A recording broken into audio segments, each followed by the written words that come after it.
melalui Yamaha Motor Competition Indonesia dengan tagline pertama mereka yaitu semakin di depan. Apa yang mereka lakukan? Yamaha membangun pabrik motor terbesar di dunia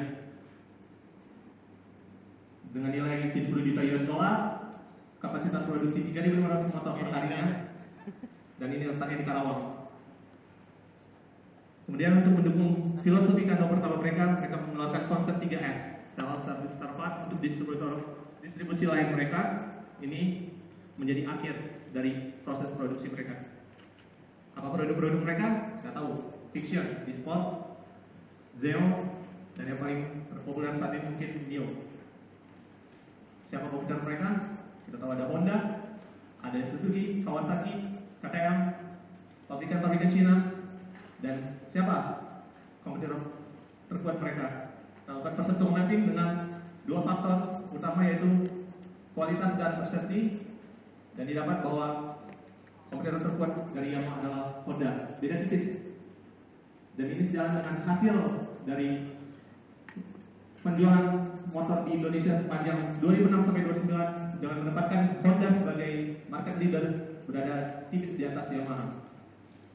Lalu terbersih sebuah pertanyaan, bagaimana Yamaha mampu mempertahankan pertumbuhan mereka saat ini yang memungkinkan dan sesuai? Pertanyaan bagus Pak Alex. Tetapi sebelum pertanyaan Anda saya jawab, kami akan melakukan analisa terlebih dahulu yang dibagi dalam 2 tahap. Di tahapan pertama kita menganalisa situasi bisnis yang dihadapi oleh Yamaha pada saat ini dengan menggunakan bisnis strategi Diamond, KSF, dan SWOT analisis.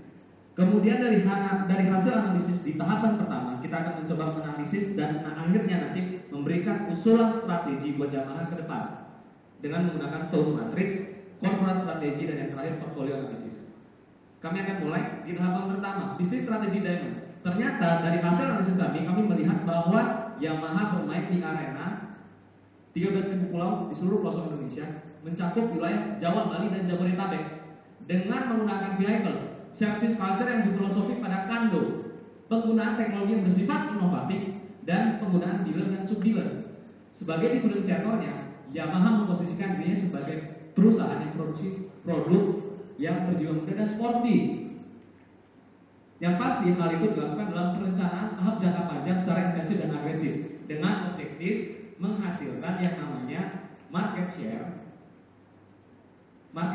revenue, dan yang terakhir adalah mempertahankan efisiensi secara operasional. Kemudian kita masuk ke SWOT analisis. Ternyata kami melihat di bagian opportunities yang paling kritikal. Pertama, peluang pasar yang masih terbuka karena saat ini persaingan hanya dilakukan oleh Honda dan Yamaha meninggalkan yang lain. Kemudian infrastruktur internet. Kita tahu bahwa infrastruktur internet pada saat ini semakin membaik sehingga Yamaha mampu memasarkan produk secara online dan konsumen juga mampu mengakses informasi secara online dengan yang tadi didukung oleh kecepatan yang baik. Yang terakhir, dukungan kebijakan pemerintah terhadap industri ini sehingga pertumbuhan industri ini bisa bertumbuh dengan cepat. Di bagian threat atau ancaman, kami melihat bahwa produk availability yang mampu menyalip Yamaha ketika Yamaha lengah itu sangat banyak, termasuk Honda, Suzuki, dan Kawasaki yang tadi sudah disebutkan. Kemudian barrier entry yang lemah, karena apa? Karena dukungan kebijakan pemerintah itu sendiri, sehingga pesaing-pesaing baru akan mungkin bisa muncul di industri ini. Untuk strength yang paling kritikal, kando, yang tadi kami sudah sebutkan. Kemudian new wave marketing sebagai perwujudan dari low budget high impact, dan yang terakhir adalah Yamaha memiliki pabrik yang paling besar di dunia dan itu di Indonesia. Terakhir, untuk yang kelemahannya, kami melihat bahwa Yamaha seringkali mengalami yang namanya distribusi produk yang kurang merata. TOWS Matrix, kami masuk ke dalam tahapan analisa dan nanti usulan strategi. TOWS Matrix kami fokus di 2 kuadran, yaitu kuadran SO dan kuadran ST. Di kuadran SO kami mengusulkan penetrasi pasar dan perbanyak dealer dan subdealer. Untuk di kuadran di ST kami usulkan alokasi dana terutama untuk pengembangan produk-produk yang ramah lingkungan dan pertahankan loyalitas konsumen. Itu yang paling penting. Di sukses faktor yang ada, di sukses faktor kami melihat bahwa yang pertama faktor yang menentukan harga bahan baku, kualitas, kemudian ada yang kita sebut kenyamanan, keselamatan pengendara, desain, purna jual, product availability, dukungan kebijakan pemerintah dan teknologi. Oleh karena itu, secara korporat kami mengusulkan bahwa Yamaha harus melakukan strategi growth dengan fokus pada horizontal. Maksudnya adalah penambahan produk-produk baru di lini produk yang sudah ada maupun menambahkan lini produk yang khusus, misalkan untuk produk yang ramah lingkungan. Dan terakhir, dengan menggunakan portfolio analisis, kami mencoba mengusulkan sesuai dengan strategi korporat yang kami usulkan tadi, bahwa Yamaha harus menghasilkan produk-produk yang seharusnya di kuadran stars, di mana produk-produk ini akan menjadi produk pemimpin di pasar. Untuk kondisi sekarang, Yamaha punya tanggung jawab untuk men-shifting produk yang ada di question marks menuju kuadran stars, dan dana bisa digunakan dan bisa didapatkan dari produk-produk yang ada di cash flows yang bisa mengenerate dana tersebut yang tadi kami sebutkan. Oleh karena itu, dari hasil analisa dan usulan strategi, kami merasa bahwa Yamaha harus membuat satu strategic positioning yang unik. Tetapi pertanyaannya, strategic positioning seperti apakah yang pas buat Yamaha sehingga Yamaha bisa mempertahankan eksistensinya di industri otomotif, khususnya roda 2, sepeda motor roda 2. Jadi begini Pak Tommy, Gimana Pak? menurut kami seharusnya Yamaha itu melakukan strategic positioning, diferensiasi. Usulan yang menarik, silakan Pak Haram. Terima kasih Pak Tommy. Oke, menurut kami, saya ulangi lagi, strategic positioning yang paling pas untuk Yamaha adalah diferensiasi. Tetapi seperti kita tahu bahwa hampir semua perusahaan mampu melakukan diferensiasi. Lalu diferensiasi semacam apa yang harus dilakukan oleh Yamaha? Kami menyebutnya dengan new product development. Tapi sekali lagi, new product development mampu ditiru oleh para kompetitor-kompetitor Yamaha. Lalu, seperti apakah new product development yang harusnya dilakukan oleh Yamaha? Kami menyebutnya dengan sebuah konsep baru. Kami sebut dengan 4I. Kami menyebutnya dengan Yamaha NPD. Lalu apa 4I itu? 4I itu adalah innovation, improve, index, dan increase. Akan saya bahas satu persatu.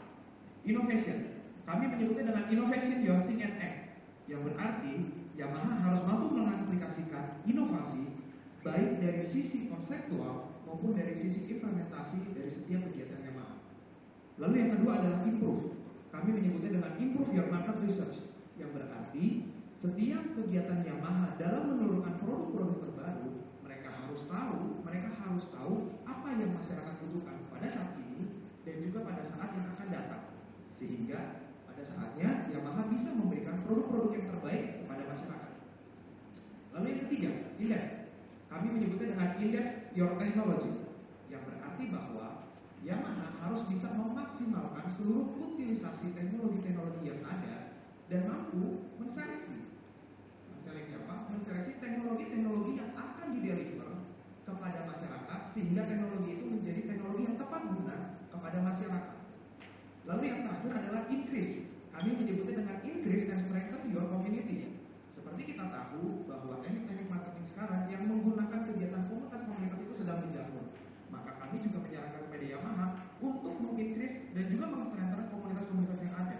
Salah satu keunggulan menggunakan komunitas adalah Yamaha mampu membuat komunitas-komunitas itu menjadi test market bagi Yamaha.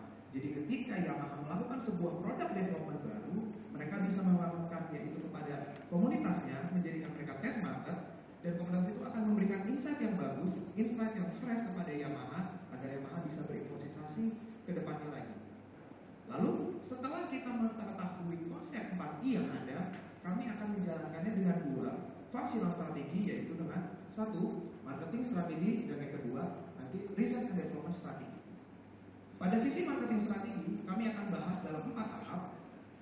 Pada tahap yang pertama adalah riset pemasaran. Seperti yang sudah dijelaskan tadi, Yamaha harus tahu apa yang diinginkan oleh masyarakat pada saat ini dan pada saat yang akan datang. Setelah kita tahu bahwa masyarakat membutuhkan sebuah produk X atau produk Y, maka kita harus mengkonsep pemasarannya. Kita harus terus mengkonsep konsep-konsep seperti apa yang paling dibutuhkan atau yang paling tepat yang akan kita deliver kepada masyarakat. Kami membaginya menjadi inovasi, harga, ketersediaan, dan komunitas. setelah kita membuat konsep pemasaran yang ada, lalu kita harus mengedukasi pasar. Kita harus tahu juga bahwa pasar itu berada di belahan yang sebelah mana. Kita juga harus mengedukasi melalui classic advertising dan new wave marketing. Terutama untuk new wave marketing seperti yang sudah dijelaskan tadi oleh saudara Tony, bahwa Yamaha harus bisa memaksimalkan utilisasi teknologi, terutama internet melalui via Facebook atau Twitter atau juga BlackBerry dan lain-lain, untuk bisa mengetahui dan mengenai pasar mana yang paling tepat untuk Yamaha. Lalu untuk inovasi pemasarannya sendiri, kami memberikan 2 ide, yaitu yang pertama adalah opinion leader dan juga concept agent. Kami, tim Hemensyah, menganalisis bahwa masih sangat sedikit sekali atau mungkin masih sangat minim opinion leader yang ada di masyarakat, terutama untuk industri kendaraan bermotor roda 2. Maka daripada itu, kami menyarankan untuk Yamaha membentuk 1 orang atau mungkin 2 orang yang mempunyai persuasi dengan hebatnya dan mempunyai power yang lebih hebat dan mengetahui kondisi industri bermotor roda 2 dan menjadikannya menjadi opinion leader sehingga mampu mempersuasi masyarakat secara luas untuk mengkonsumsi atau mengkonsumsi produk-produk dari Yamaha.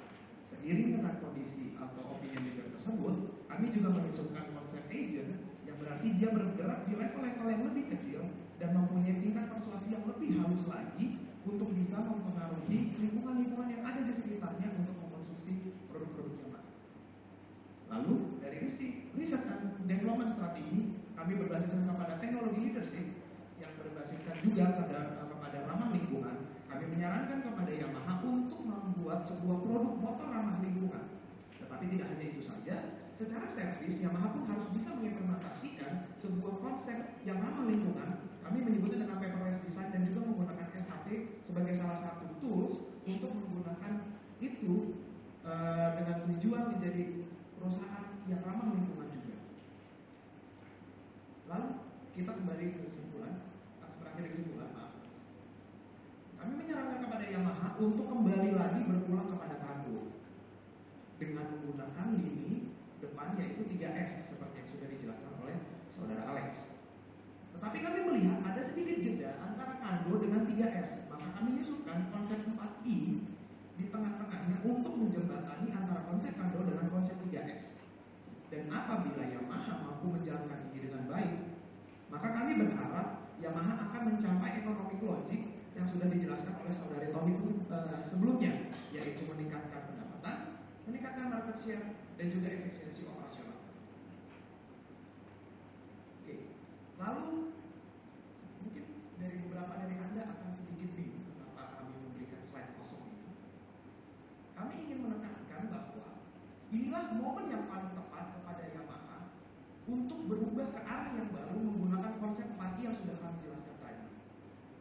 Dengan konsep inilah, dan jika beriringan dengan masyarakat, konsumen dan calon konsumen, maka ini akan berjalan dengan optimal. Dan karena perjalanan optimal inilah yang akan menentukan kesuksesan Yamaha di masa yang akan datang. Kami Hemensyah Tim, terima kasih. Baik, silakan Pak Johari memulai pertanyaan. Hemensyah itu buat kelompok sepak bola, tim sepak bola Jerman itu ya. Anda tadi di SWOT, Anda bilang bahwa weakness-nya adalah distribusi ya, betul Pak? Distribusi. Ada 180 derajat terutama dengan teman yang tadi yang tim mana itu bahwa justru karena kebanyakan di jalur distribusinya sehingga kawan tadi minta untuk dikurangi. Sebagai informasi, Yamaha kadang bisa menyalip Honda itu karena keberhasilan distribusi. Jadi saya agak bingung, kok justru ini Anda jadikan weakness pasal dari mana? Terus lalu kepemimpinan pasar, opinion leader. Siapa yang kira-kira patut jadi opinion leader? Setahu saya, kalau Anda juga tentunya tahu ya, kalau sempat menyimak iklan TV, dia menggunakan ikon seorang pembalap siapa itu namanya? Rossi, bukan Rossi, silakan Rossi. Itu kurangnya apa gitu? Kalaupun Anda punya opinion leader dan sebagainya, mediumnya apa yang akan dipakai untuk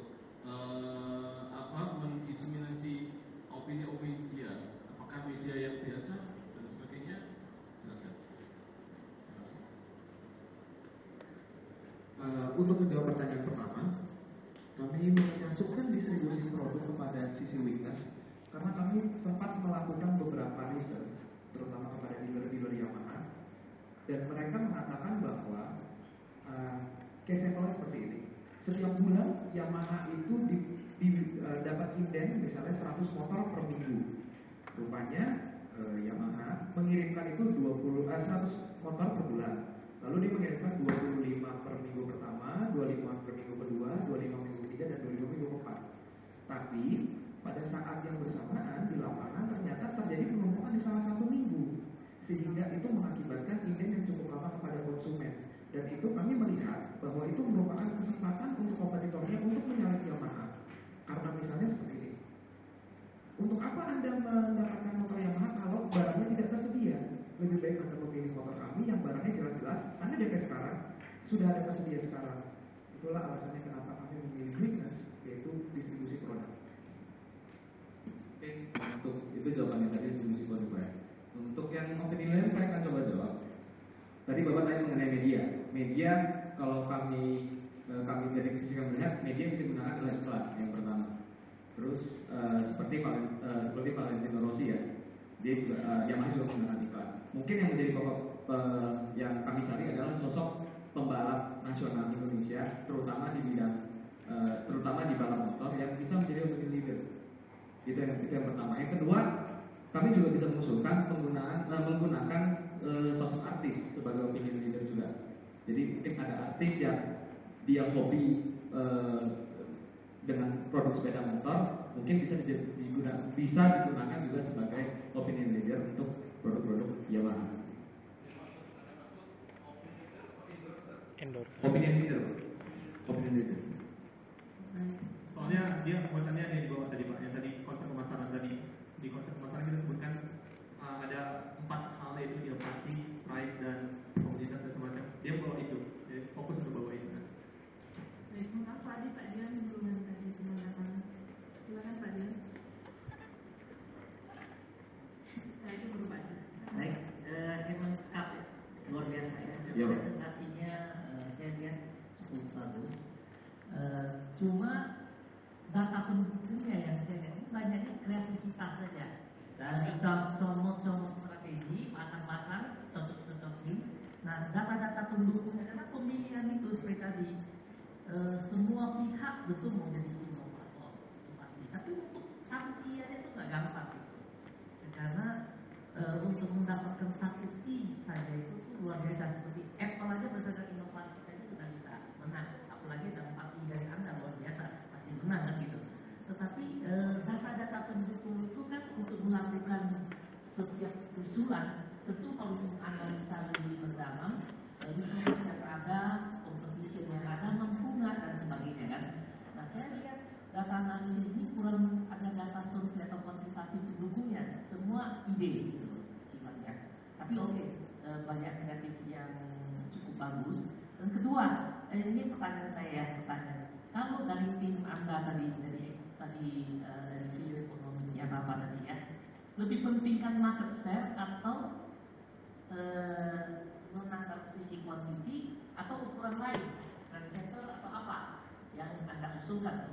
Jadi itu saya mau tahu dari presentasi ini directionnya mau kemana gitu, mau benar-benar jadi nomor 1 dari sisi apa gitu, dari sisi paling profitable company, dari company yang paling besar, dari sisi paling dikenal atau paling disukai dan sebagainya. Itu yang saya ingin tahu. Anda mengarahkannya kemana gitu? Iya. Itu aja Mas. Silakan. Terima kasih Pak Dian. Sebenarnya kami mengharapkan pada Yamaha saat ini mampu memiliki jati dirinya sendiri, sebuah karakter seperti itu. Market share itu sebagai bonus saja Pak. Dan apabila dengan jati diri yang sekarang baru nanti mereka sukses, tentu market share itu ya kembali ke pertanyaan awal, bagaimana mempertahankan, mereka akan bisa bertahan dan ya kembali market share itu sebagai bonus. Boleh tambah Pak ya. Seperti yang tadi kami tawarkan bahwa yang kami tekankan yang tadi jati diri. Nah, kami ingin menunjukkan bahwa Yamaha itu mempunyai jati diri sebagai perusahaan yang memiliki proses. Ada sebuah keteraturan di dalamnya sehingga ketika orang membeli produk Yamaha pun orang akan langsung garansi di pikirannya dan di hatinya bahwa produk itu berkualitas karena sudah melalui proses